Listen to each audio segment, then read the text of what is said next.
Hello everyone, welcome to my channel. This is Raxus and this is my first video on this topic. And this is my first time to talk about specifically nursing related issues in the Philippines right now. For you people who don't know, I'm actually a nurse, even though that I'm basically a neophyte nurse.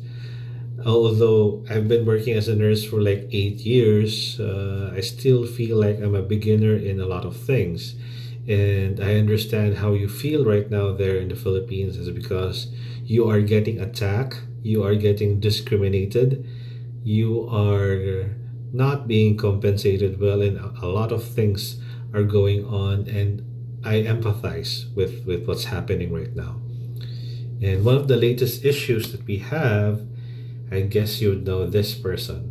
I've blotted out the names. I don't want to get into trouble unless if the post is in public and unless if there's gonna be a call for removing it on my video or whatever. um, I will have to mask the name for now. So in this issue, I'm just gonna make it brief, especially for my friends who speak English. Yeah, I hope that you are listening right now. Thank you very much again for subscribing. And I'll just take this opportunity for fellow nurses. Like, I will be doing stuff in the future that I guess will benefit you guys. The information that I give after this is gonna be really useful in the future. So right now, this person, as you can see with the Facebook post that they did, so to make it short, his mother died, according to him, of natural causes. So they strongly believe that their mother died of natural causes. I don't know if this is due to the fact that, according to him also, they did not like the situation wherein the healthcare workers, the hospital implemented one of the policies or the rules under the Bayanihan Act. Wherein, I think, yeah, it's one of the rules. I think, I'm not sure, but it's now a policy wherein if the patient um, has died because of COVID, the patient has to be cremated. Now, I'm so sorry about that. Oh no, I know I don't have it. So I just choke on my saliva. But anyway, so this issue about cremation is affecting a lot of Filipinos because as Filipinos, we actually follow the Roman Catholic in burials, wherein we would have cemeteries. We have All Souls Day in November. We pray to our ancestors on the graveyards in uh, on the grave markers. And some people feel that cremation violates that. And usually before, cremation was for the preference of the family, but due to pandemic, with the pandemic that we have right now, it's been implemented. Yeah. So to avoid getting demonetized, I just remember that YouTube doesn't like to use the C word. So I'm just gonna refer to it as the C, because I don't want my video, first ever, to be posted on a Facebook group to be flagged immediately. In fact, even with the words that's showing on the screen, YouTube can actually read that and might even flag it immediately. But for now, okay, YouTube, read this, read. Sorry. So yeah, so the person is angry and he's claiming that the hospital is doing something evil, maybe a scheme, money scheme, and that his proof is that the death certificate got altered. And in one of the replies he did in his post is that he has the altered death certificate. So he claims that doctors are doing this to be able to get the money, which is, he pointed out here below, as you can see here, COVID suspected 160, mild COVID 450, serious 750.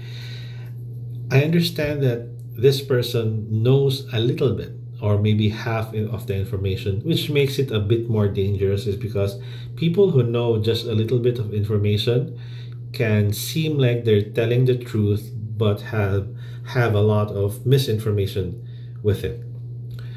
So he claims that the hospital worker erased the diagnosis of suspected C, and that the hospital worker or the hospital are blaming the funeral home for the debacle.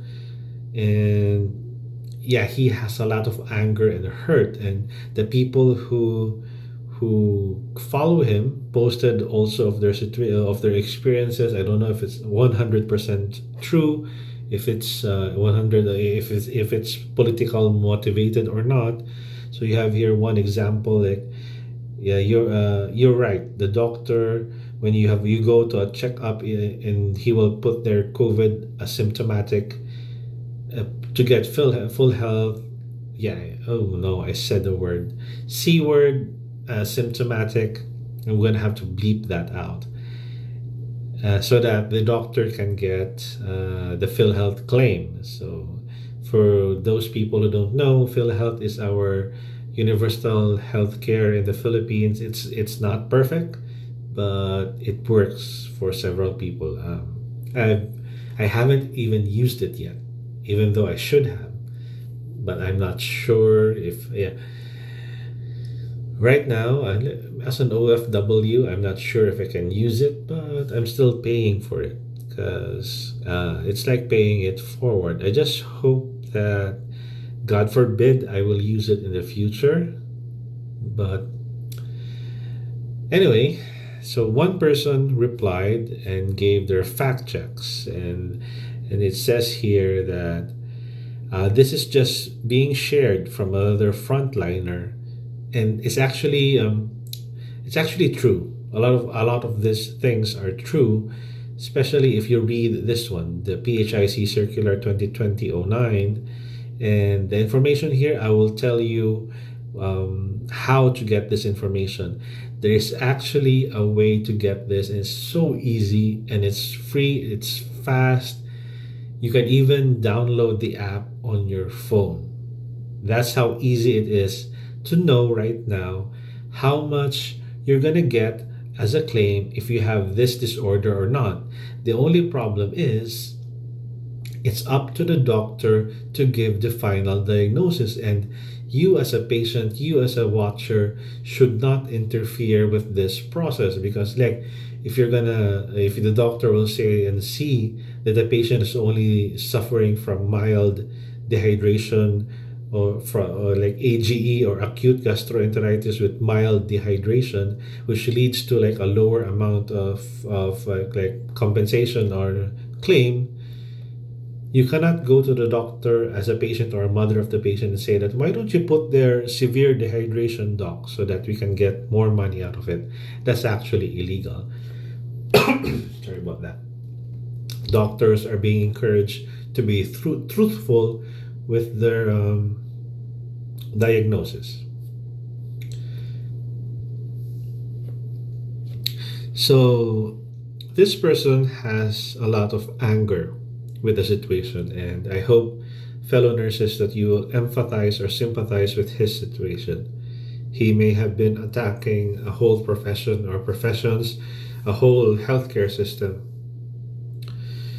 It's just that this is one advice that I'm going to give you. If you are a staff nurse, an ordinary staff nurse working in the hospital, and you encounter a post like this, and even though if the post is pointing your shift or you personally as a nurse, my advice is, do not fight back.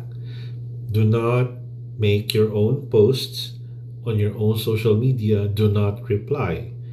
That's the worst thing you could do. Now, what can you do? Take a screenshot of the post and approach your HR, approach your chief nurse, approach your senior nurse, approach your supervisor. There's a reason why your hospital has an HR. There's a reason why your hospital has an hospital administrator. There's also a reason why a hospital has a legal team. Let them do the fighting for you. And if your hospital still doesn't do anything for you, you actually can go to a public attorney's office or PAO to ask for help. Or, last resort, you can go to any DOH and make use of their HR and legal department for like help. But anyway, if a person is like threatening you on a post, you can actually file a police report on that one. But as far as defamation goes, it needs to satisfy, I think, 4 to 5 conditions before you can make a lawsuit against that person. I think there has to be malice with it. It has to harm your job, like you lost your job, you got suspended because of the defamation. So an attorney or lawyer will be able to give you that information correctly. But for now, if you encounter a post, especially one that targets the hospital as a whole, profession as a whole, do not fight back. Remember that you own a professional license, and if you get caught, you might get or you might lose your license, and you will be in a bad light if you reply and insult the person. Okay, so just a reminder: any post insulting you, like calling out your hair or your skin color or whatever, I think in a way is still under free speech. But if the person will say like as a fact that you did this, like you killed a person or you slept with somebody else, which is like defamatory, then you'd have to consult with a lawyer first on what to do, because not everything that insults you is good for suing that person. So that's my first advice for you guys. Now in this case, now I'm going to show you how the hospital responded in this case. It's because this person not only posted this but also made a series of comments that got the hospital identified. And this is the thing with defamation. You can keep the name out, but if the information is enough to identify the person or the organization, that's still defamation. You might have to ask a lawyer about this one. So this is what happened to the guy. He made several other comments under this one. Like he made several comments more, and remember when I told you, like, you as a nurse don't have to fight back, let your legal team do it. This is what happened. So the official statement of the hospital, which is clearly written by an attorney or the HR department, here is the official statement. It's not made by a nurse, just an ordinary nurse. It's not even made by the chief nurse.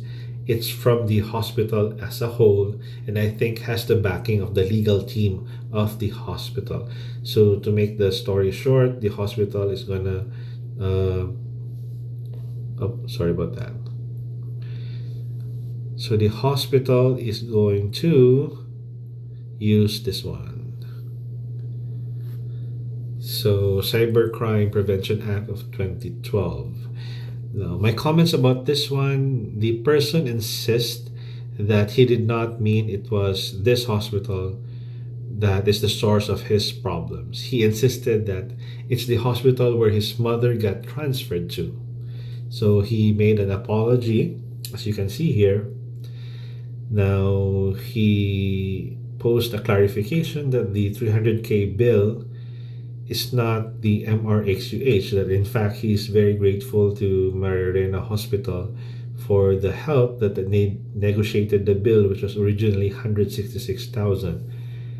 The thing is, this guy, in an attempt to like correct a mistake, has made another mistake, which is he's now blaming the second hospital. And the second hospital, if I can see the information correctly, is a government hospital.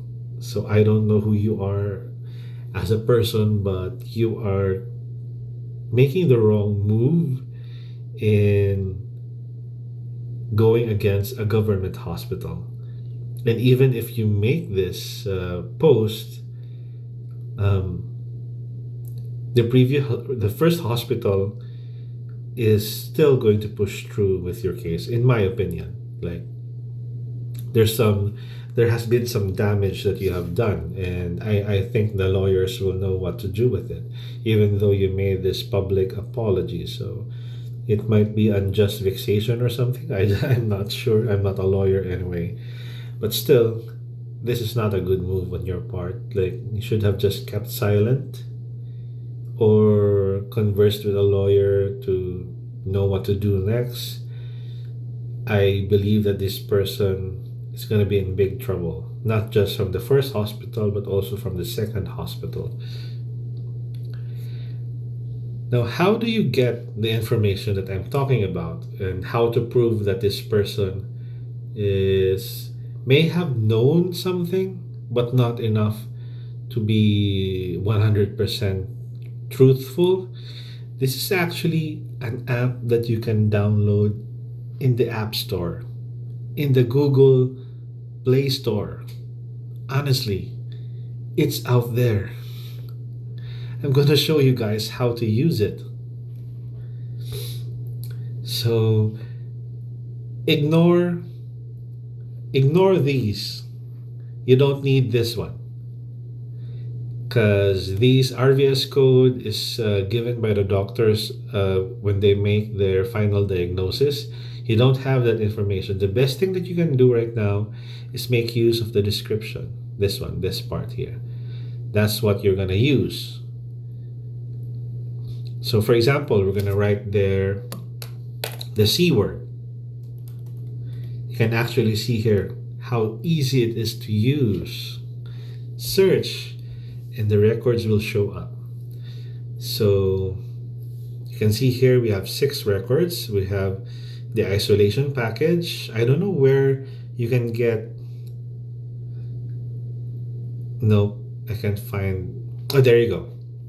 So under the community isolation unit, you could get a case rate of 22,000. And the effectivity is being shown here. See that? So if you are being isolated in a community isolation unit, there is a case rate of 22,000. So how does this work? Like, if you paid fees to that community isolation unit, which is highly unlikely, you will be reimbursed when you file for a claim. This is the maximum amount you can file a claim. What about the others, like mild pneumonia? So it's not true that we have a classification of suspected C word that is being claimed by the persons, but you have here mild pneumonia. So let's take a look at what you can get with mild pneumonia. So the first case rate is 43,000. We have the fact checker who said this. I'm not sure how much you get when you go to a tertiary level, but anyway, not applicable for primary care. No. Community isolation. No. Diagnostic service provider. Nope. From level 1 to 3 of tertiary hospital, you only get 43,000. How about the moderate? Case rate of 143. How about for severe? So under severe pneumonia, level 1 hospital doesn't have it. Level 2 has a 333. Level 3 the same.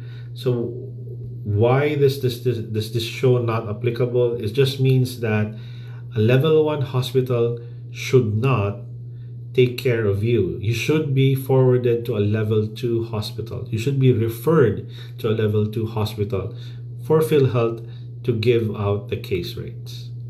Okay? Which is why I will explain later why some hospitals will not accept you as a patient if they know that the case rate is not applicable to their service and you are being referred to another hospital that is of a higher level. Severe pneumonia, we already talked about that. Critical pneumonia, this is the 4th one. So not on level 1. Level 2, we have 786,000. Finally, we have the full financial risk protection for Filipino health workers and patients against coronavirus. Why did it say that word out loud? Good luck to me getting flagged for this video. Anyway, let's look at the code. First case rate. Nope, there's nothing that I can see. We'll have to find out where we can find information on this one. COVID C19 inpatient care management charges. I'm not sure what that means, but the effectivity is just until June 22. That's interesting. So this information is right at your fingertips. Now, if only that guy just waited for a bit to get this information, he would not be in big trouble right now. So what does this mean? Like, for example, this 43,000 pesos. Now, this does not go all to the doctor managing you.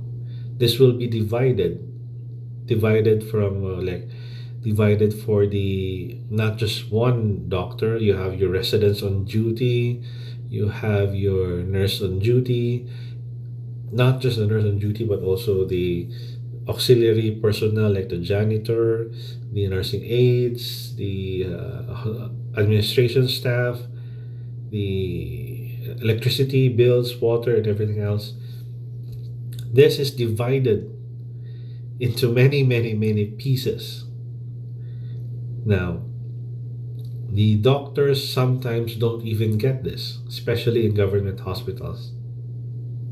In private hospitals, doctors will get it in like 1 year time, and sometimes reaching 2 years, 3 years before they get the full amount. And personally, it's just a comment, it's an opinion of mine. It's one of the reasons why a doctor would ask for professional fee upfront.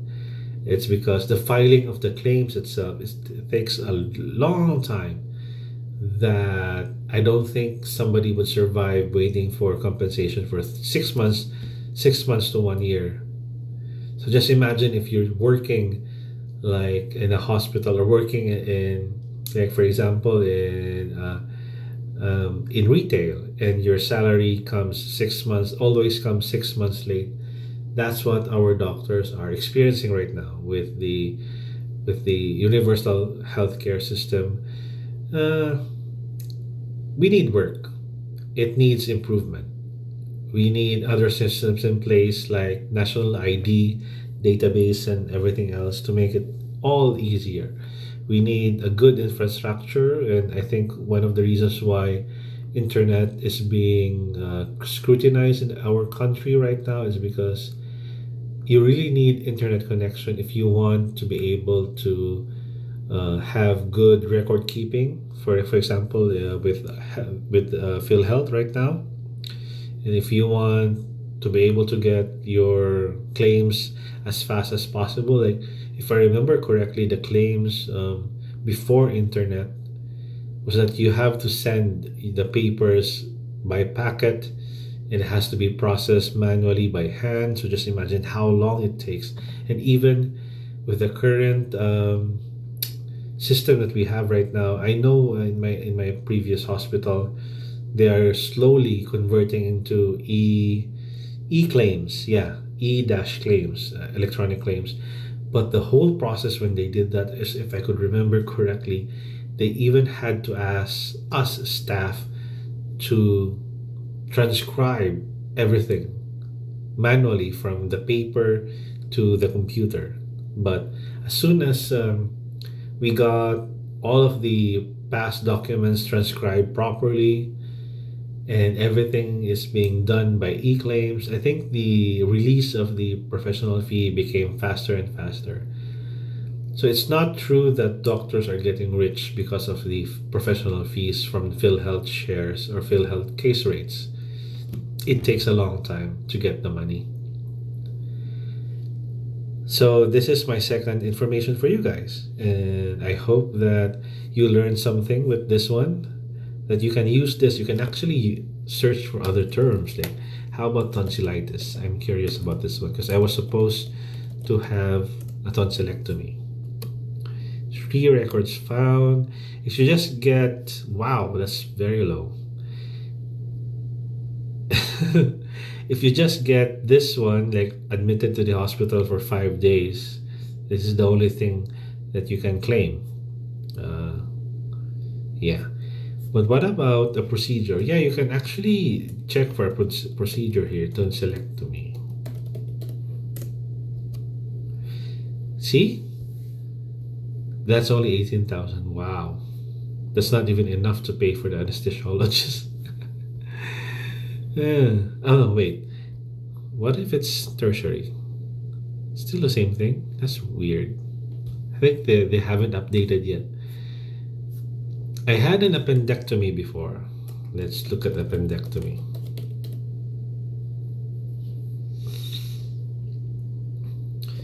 And then I know someone who's about to undergo cesarean section. Can we write this yes? No? It has to be.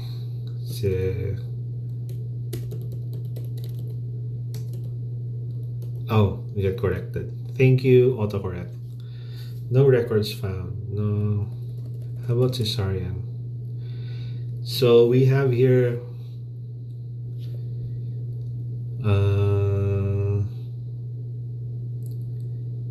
cesarean delivery only following attempted vaginal previous cesarean. How much do they get? Wow, it's only 19,000.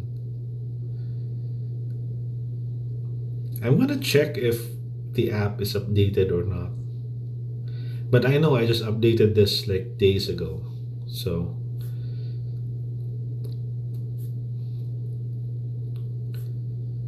it's interesting actually. So yeah, this information you can download on Google Play Store. You can check it out for yourself. You can play with it.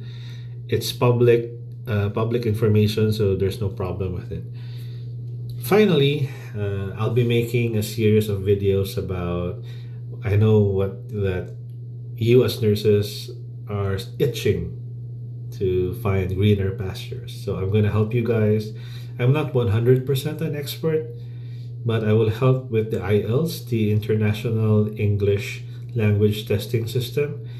I've taken it several times, not because I failed, but because IELTS has an expiry of 2 years, and it took me 8 years to almost 8 years to file my immigration visa due to several factors like Canada closing, and then I switched to another program, which is the Quebec Skilled Worker, which actually is a very long immigration process. So it was almost like an